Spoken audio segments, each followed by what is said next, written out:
ایک ایسی DPO ہیں کہ جو خاتون ہیں اور انہوں نے ابھی تک اس کے اوپر کوئی ایکشن نہیں لیا ہے. یہ تو خیر مجلس اتحاد المسلمین کا ایک سٹینڈ جس میں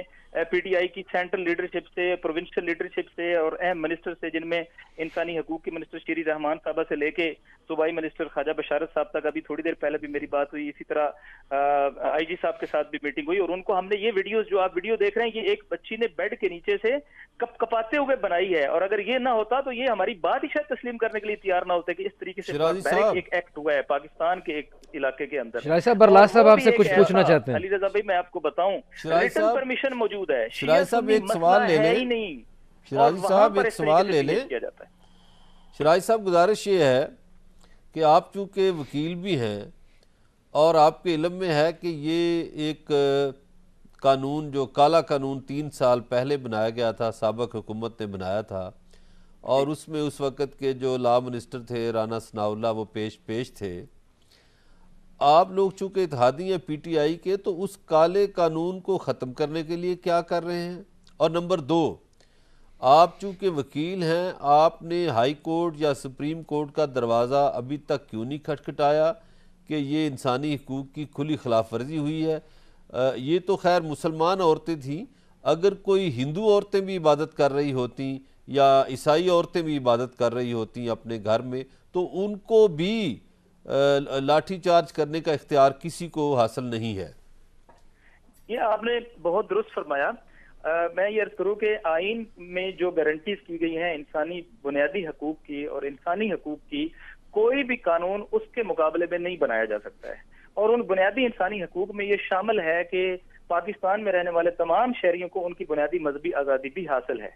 گھر کے اندر ایک شخص اگر کوئی اپنا پروگرام کرتا ہے جس کا کسی چار دیواری سے باہر کوئی تعلق نہیں ہے، جس سے کوئی عوامی موبلائزیشن کریٹ نہیں ہونی، تو یہ اس کا ایک ایسا رائٹ ہے، مسلمہ رائٹ ہے کہ جس پر کوئی قدغن نہیں لگائی جا سکتی. اور ایسا کوئی قانون بنانا بھی غیر آئینی ہے چونکہ یہ آئین سے کانٹراڈکٹ کرتا ہے.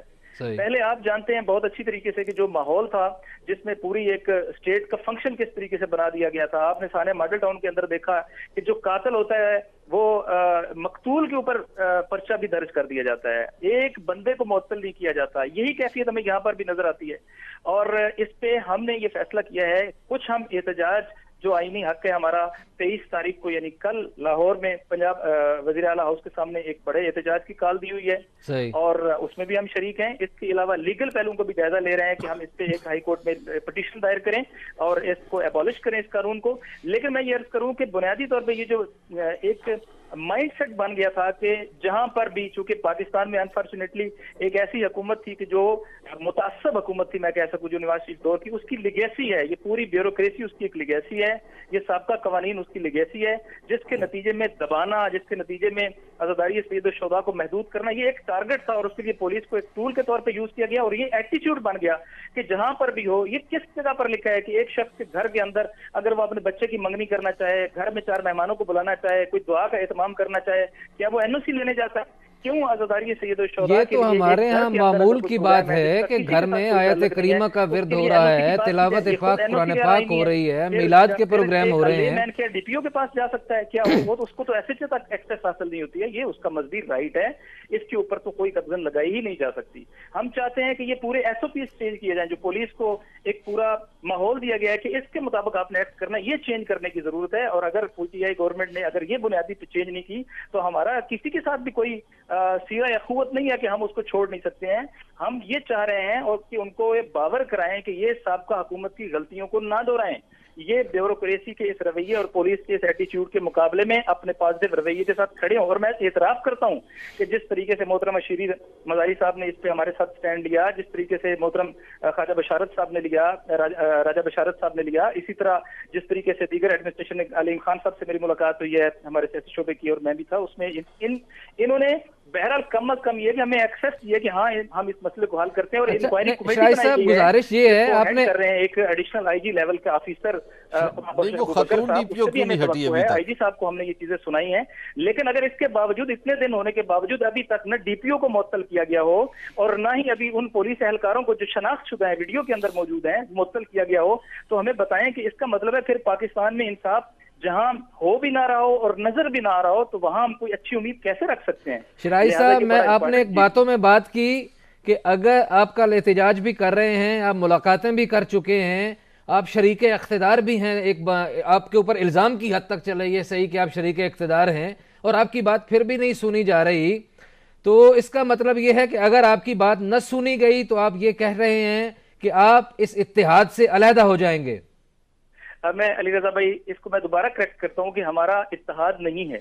ہماری ایک پولیٹیکل سیٹ ایڈجسٹمنٹ تھی، اور ہم نے یہ فیصلہ کیا ہے کہ ہم جو پازیٹیو کام ہوں گے، چونکہ سابقہ حکومتوں کو وہ دیکھ رہے ہیں، وہ بدترین تھی، اس میں اگر آپ کو نیگیٹو پہلو اور چیزیں نظر آ رہی ہیں تو وہ بدترین رہی ہیں، وہ جو چیزیں ہم نے بھگتی ہیں اس کو وہ ناقابل تصور اور ناقابل بیان ہے، یہ ان کے مقابلے میں ابھی بھی پازیٹیو ہے۔ ایک دو، یہ آپ کی بات سن رہے ہیں، اس کو حل کرنے کے حوالے سے بھی بات کر رہے ہیں، اور یہ پہلی بار ہوا ہے کہ اس طرح ایک آزاد انکوائری کمیٹی بنائی گئی ہے، مجھے اس سے بھی توقعات ہیں۔ اور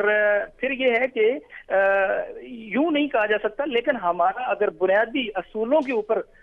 کنٹرڈکشن آئے گی تو یقیناً ہمارے لیے اس وحدت کو یا ان کے ساتھ اس قربت کو برقرار رکھنے کی کوئی وجہ نہیں ہے۔ میں جو توقع رکھتا ہوں وہ یہ ہے کہ ابھی تک کے جو اقدامات ہیں اور ابھی تازہ جو میٹنگز ہیں اس سے مجھے یہ لگ رہا ہے کہ کچھ چیزیں پازیٹیو ہوں گی، اور یہ بھی میں آپ کو بتاؤں کہ اوورآل اگر ہم کمپیریزن کریں سابقہ سالوں سے، تو جب سے پی ٹی آئی گورنمنٹ آئی ہے اس کی نسبت، یہ میں صرف نسبت کی بات کر رہا ہوں، یہ نہیں کہہ رہا کہ بہت اچھا ہو گیا، یہ ٹھیک ہو گیا ہے، ورنہ ہم احتجاج پہ نہ ہوتے، ورنہ ہم سڑکوں پہ نہ ہوتے۔ آپ کو جن کے ساتھ آپ کی باقیوں کی نسبت زیادہ کوآرڈینیشن ہو، یا آپ کہہ لیں کہ جس بعض پہ زیادہ ہوں، ان کے خلاف بھی آپ کو احتجاج کرنا پڑتا ہے، اور یہ احتجاج ان کے لیے بھی پازیٹیو ہوتا ہے کہ اس سے ان کی اپنی ڈائریکشن سیٹ ہوتی ہے۔ تو یہ ہمارا بالکل ہے، اور اس سے ہم بالکل میدان کے اوپر ہیں۔ ہم اپنے بیسک رائٹس کے اوپر جو ہمارے پاکستان کے شہریوں کے دینی، مذہبی اور بنیادی حقوق ہیں، اس پر نان کمپرومائزنگ ہے، کوئی کمپرومائز کرنے کے لیے تیار نہیں ہے۔ ہماری اصل کمٹمنٹ جو ہے وہ ان پرنسپلز کے ساتھ ہے جن کو سیف گارڈ کرنے کے لیے ہم نے پرنسپل سٹینڈ لیا ہے پی ٹی آئی کے ساتھ، جو ہماری ایک ریلیشن شپ۔ جی ناصر شیرازی صاحب، مرکزی ڈپٹی سیکرٹری جنرل متحدہ مجلس وحدت مسلمین، آپ کا بہت شکریہ۔